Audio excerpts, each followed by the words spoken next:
Welcome guys, Artillery here, and guys, welcome back to the channel. Today guys, I'll be reacting to the top 10 What the F Avatar Last Airbender moments. So let's dive right into it. Avatar The Last Airbender is one of the greatest animated series of all time. It's one of the greatest series of all time. It would be the greatest series of all time if it wasn't for Peppa Pig, because as we all know, Peppa Pig stands at #1. But regardless, Avatar in its own right is incredible. This show did not hold back, which led to some pretty terrifying and dark moments throughout the 3 seasons. Segue? Because today I want to take a look at those dark moments. Those certain episodes that made you kind of sit up while you were watching the series and go, what the f***? Because sure, Avatar was lighthearted, but it also was not afraid to show its dark side or its completely terrifying side. Welcome back to the round table. I'm Retro Nemo, and today I'm going to be counting down the top 10 WTF Avatar moments. Katara Seeks Revenge, Season 3, Episode 16. One of the darkest undertones throughout the whole series is the fate of Katara and Sokka's mom, who was murdered at the hands of the Fire Nation. It's actually a big motivation for their characters and who they are and what they're fighting for, along with another chapter in the dark past of the Fire Nation. For a while, it was a bleak reality that they had to accept, until Season 3, Episode 16, Southern Raiders. In this episode, Zuko is feuding with Katara, who still doesn't trust her because of the entire series before that, and in an attempt to earn that trust back, Zuko helps Katara track down the person who murdered her mother. Katara is filled with anger and rage and wants to get revenge on this person, but Aang, being the spiritual guru he is, tells her to take the path of peace and the high road. But Katara ignores Aang's pleas, and eventually they track down the man who killed Katara's mom, and he's a total loser. He's living he's with an his old dude mom. now. He's just on this island. He looks like lame now. He doesn't even dress cool. He's pathetic. And when Katara confronts him and is about to do the deed, he begs for his life, causing Katara to show mercy, pity, guilt thing, and realizing that 2 wrongs do not make a right. Aang was right after all. Regardless, let's just talk about how dark this moment is. Katara is ready to kill this man, literally kill this man, because he killed her mother. Real death, people. This is real stuff. I mean, it's not real, it's a cartoon, but it's so real, you know what I mean? Katara, who's been a pretty peaceful person in the series overall, I know she's had her moments, and has always tried to stay on the path of good, is really a different person in this episode, and rage sort of consumes her. That's super dark. Thank God no one actually died, unlike other times in the series, but we'll get to that. I think Aang might be right. Then you didn't love her the way I did. Number 9. Number 9, the Ember Island Players. This is actually a more light-hearted, fun episode, so why is this on the list? Is it because it's my favorite episode of Avatar? Maybe, maybe not. No, definitely not. There's actually a pretty WTF moment in this episode. The characters are trying to relax on Ember Island, and they see a play, which turns out to be yes, I remember this. Up to that point. It causes them to reflect on everything that's happened, and it has a very grim ending when the comet comes and Fire Lord Ozai Look at Aang. I mean, they're actors, but like that's what plays out in the play. And Aang sits in the stands watching himself die on stage. That is bleak, dude. Look at his reaction. Oh my god. Just imagine how he's trying to process this. Not only is this a dark moment in the context of the episode, but it's a grim reminder of the path ahead of them and what could happen if everything goes wrong. There's a lot at stake in this series, and this episode really showed that. The comet is already here, and I'm on. Look at the reaction. Look at the reaction in Aang's face. This episode really showed that. Look at this reaction. Here, and I'm unstoppable. Number 8. Appa's Lost Days. One of the hardest moments of the series was after the library. Oh, that's when they took away Appa. That was the set. That was one of the saddest big part of season 2, episode. Hunting and tracking him down, and created a lot of new obstacles for the characters, along with having a severe effect on Aang, because Appa is such a big part of his family. We don't get to see what happens to Appa for a while, and we're just as much in the dark as these characters are as they try to track him down until Appa's Lost Days. Then we learn about this backstory, in which we essentially watch Appa get tortured for 22 minutes. He gets sold into a carnival where he's whipped by firebenders. He escapes that, but he doesn't fare any better on the outside as the elements get to him. Eventually, thank God, Suki and the other Kyoshi warriors find him, but just look at him, trapped in a cave, completely a shell of his former self, stabbed. Appa is the most cute and lovable thing in the world, and seeing him just completely torn down here, looking like he's on the verge of death, shaggy, scared, and alone. It's terrifying. I remember this episode. It's incredibly dark. Yip, that was yip, a sad Appa. episode. Yip, yip. I guess this means we'll always be together.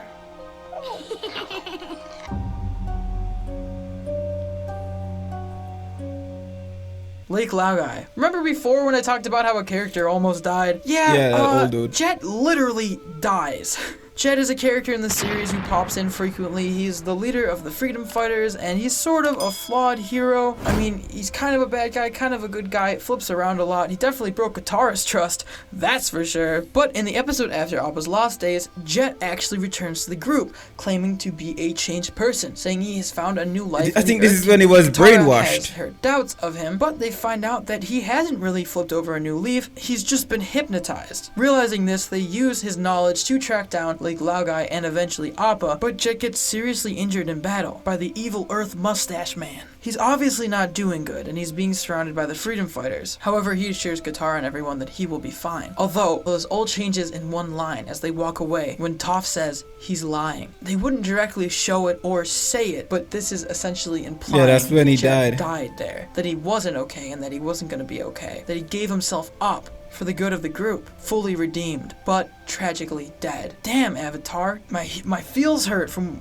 you hitting them all the time. In all seriousness, this is extremely poetic and deep and amazing and 100% how to write a character and how to write a story, and Avatar is just so good and sad and it breaks my heart because I love it so much. Let's just move on. There's no time. Just go. We'll take care of him. He's our leader.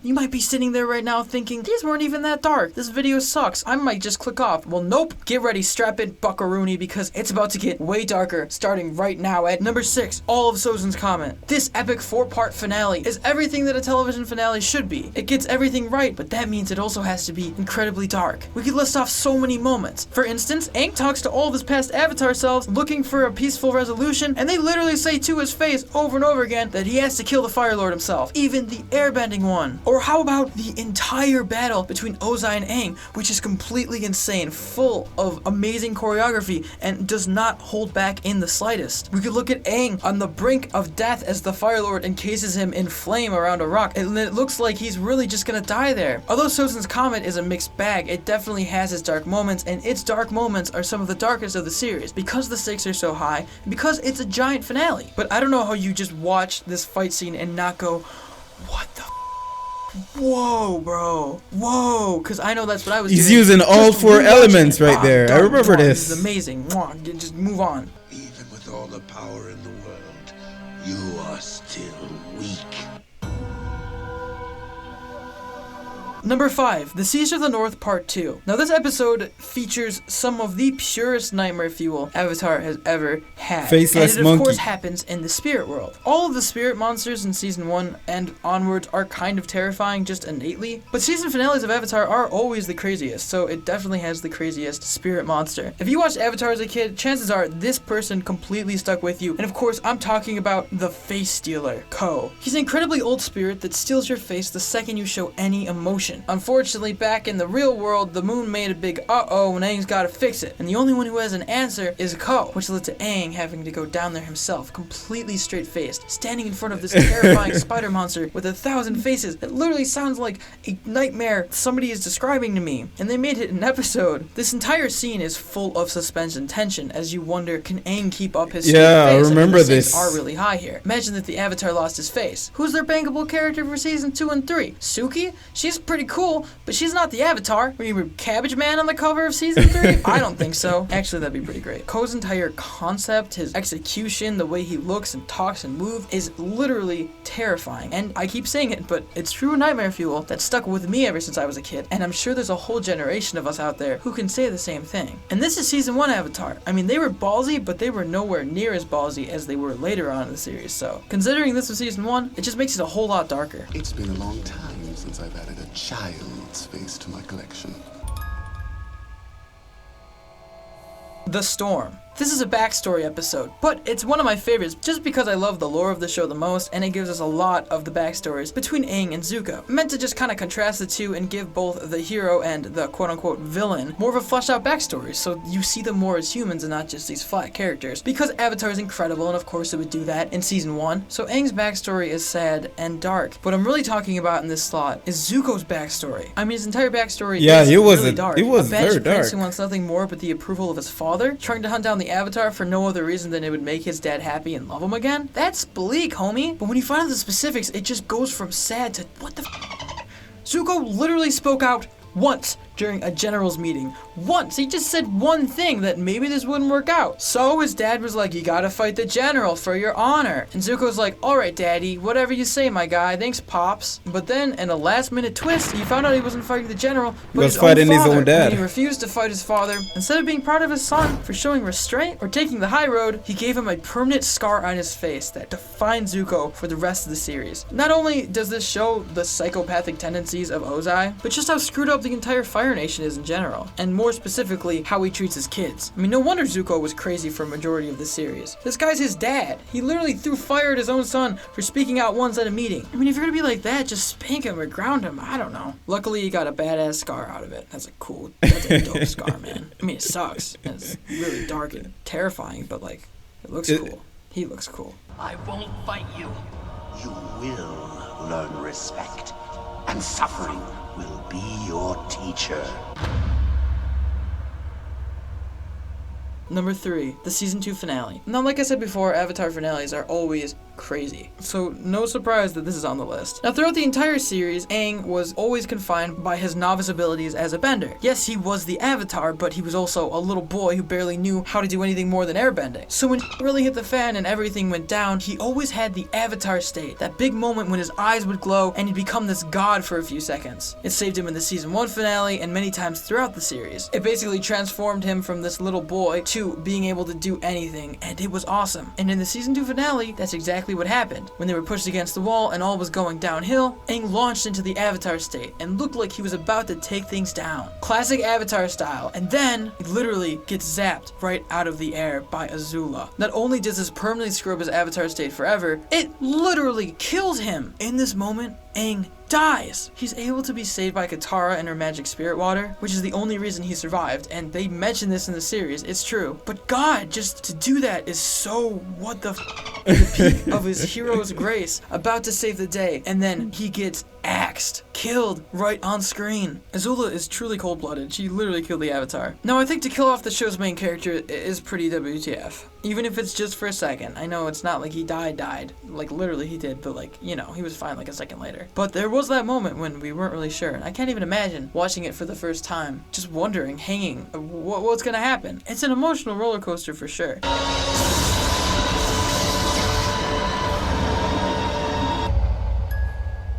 Number 2. What could be darker than this? Boy oh boy. Number 2, the Puppet Master. That's right, everybody. You know what I'm talking about. This is the one you've been waiting for. Bloodbending. This is gotta be the darkest remember episode of this. Avatar, like, period. This While was hiding crazy. in the Fire Nation, an old woman finds them in the woods and lets them stay with her. She seems super suspicious, but they later find out it's because she's actually a waterbender from the Southern Water Tribe, just like Katara. They instantly start bonding over stories, though Sokka's still a little suspicious. I mean, there's a bunch of weird stuff happening in the town with people going missing, but they chalk that up to a spirit because she's just a nice old lady. Old women are never mean, ever. So while they go to look for the reason behind the disappearances, the old woman teaches Katara all she knows about waterbending, which all of her methods are pretty dark. She steals water from flowers, but her darkest trick is something she invented called bloodbending, where she can literally move the water inside of people's bloods like puppets. When she does it, it's terrifying. Like, you can hear cracking sounds. It's not fun to watch at all. I mean, this is a truly corrupted woman. She was torn apart from the Southern Water Tribe. She was in prison for years, which is where she learned how to do it. So yeah, she's definitely got a couple screws loose up in there. She calls rats just sacks filled with water. She lost it. They find out that she was the one who had been actually kidnapping people in this town as retribution for what the Fire Nation did to her, kidnapping her, which I guess in a weird way kind of makes sense, but also it's bad. I don't know, kind of conflicting there. Regardless, her and Katara get into a fight where ultimately Katara has to use bloodbending on her, something that she swore to never do, just like a couple minutes earlier. The darkest part is the ending. When the woman is being dragged off, Katara is crying, and she just keeps telling her, "You're a bloodbender, you're a bloodbender," and then it ends. What the f?